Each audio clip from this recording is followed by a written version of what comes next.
నమస్తే RTV news కి స్వాగతం. మీ సమస్య పరిష్కారమే మా లక్ష్యం. మీ సమస్యలను వాట్సాప్ చేయండి చాలు.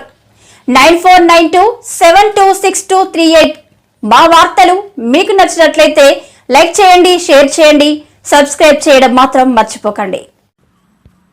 పసుపులేటి బాలరాజు అనే నేను గిరిజన ప్రాంత ప్రజల సేవకుడిని. కొత్తపల్లిలో ఆత్మీయ కలయిక, గ్రామస్తులతో కుటుంబ సభ్యులతో ఆప్యాయతంగా ముచ్చట.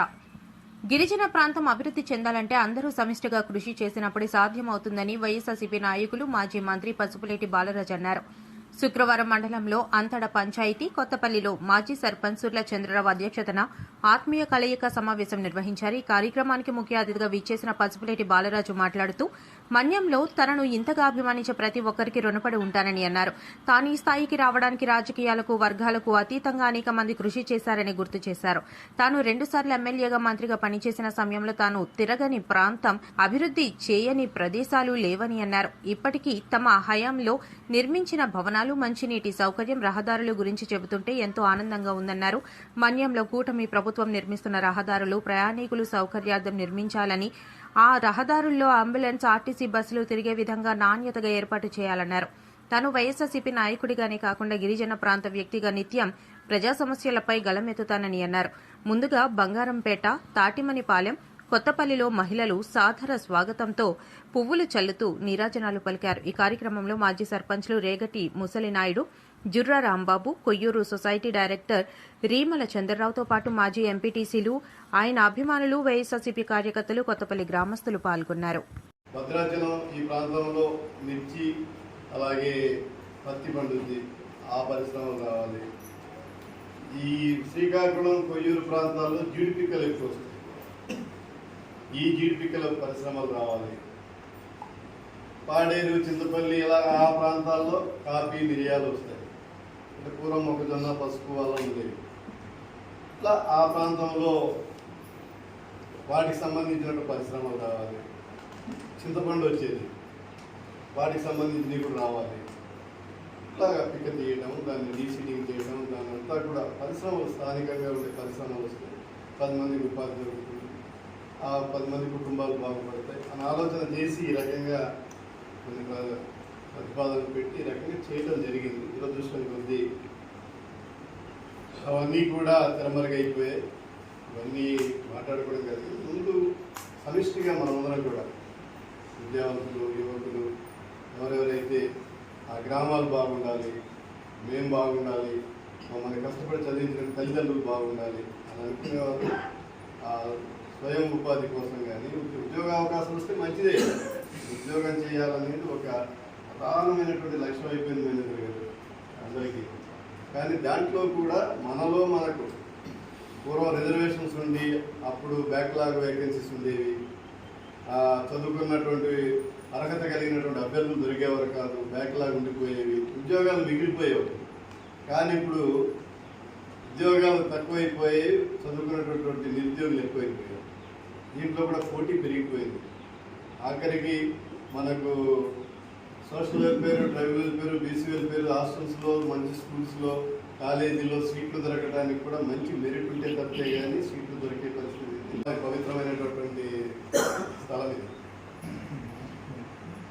నేను మిమ్మల్ని తలవంపు తెచ్చే దిశగా ఏ కార్యక్రమం కానీ, ఏ రకమైనటువంటి పని కానీ, ఎటువంటి అంటే అందరికీ నేను ఒక్కడిని ఏ తప్పు పొరపాటు చేసినా, తప్పు చేసినా, ఎక్కడ తల ఒగ్గినా, ఎక్కడ మనం తగ్గినా అది మీ అందరికీ తలవంపు తెచ్చే విధంగా ఉంటుంది.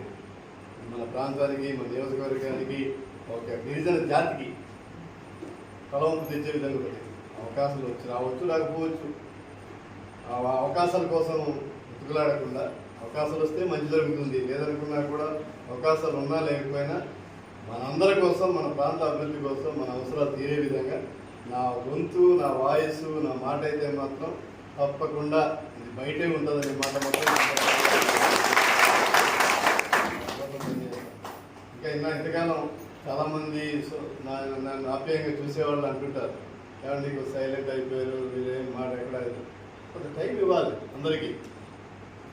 మన అవకాశాల కోసం పాకులాడే టైం ఇవ్వాలి. ఆ రకంగా టైం ఇచ్చాం. ఎవరేం చేస్తున్నారో మీకు తెలుసు. కాబట్టి ఇప్పుడు మనం ఇది వేదిక కాదు వేరే విషయాలు మాట్లాడుకోవడానికి. అందులో ఈ స్థలం కూడా అటువంటి విషయాలు మాట్లాడొద్దని చెప్తా ఉన్నటువంటి స్థలం ఇది అంతా కూడా దేవాలయాలు, చర్చిలు, మసీదుల్లో అందుకు పరిమితమై మాట్లాడుకోవాలి.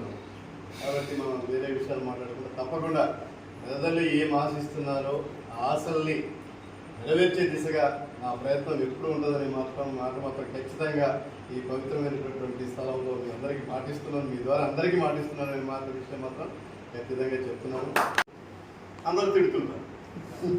ఇది అల్టిమేట్గా ఏంటంటే ఇది పని చేయించగలిగేటువంటి వ్యవస్థ. చేయించే వాళ్ళు చిత్తశుద్ధి ఉన్నప్పుడు ఏ పనైనా చేయించగలుగుతారు.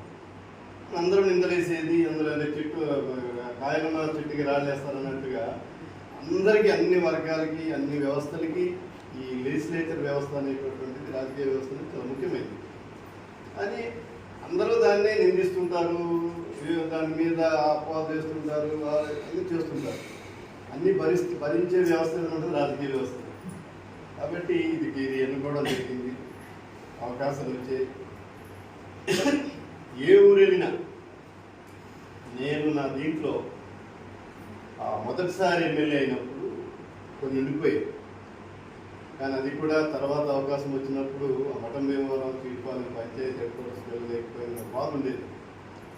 దాన్ని కూడా పూర్తి చేసేటువంటి అవకాశం రెండోసారి వచ్చింది. అది కూడా పూర్తి చేసింది. చూడని గ్రామ పంచాయతీ కానీ చూడని ఊరు కానీ ఏది లేదు.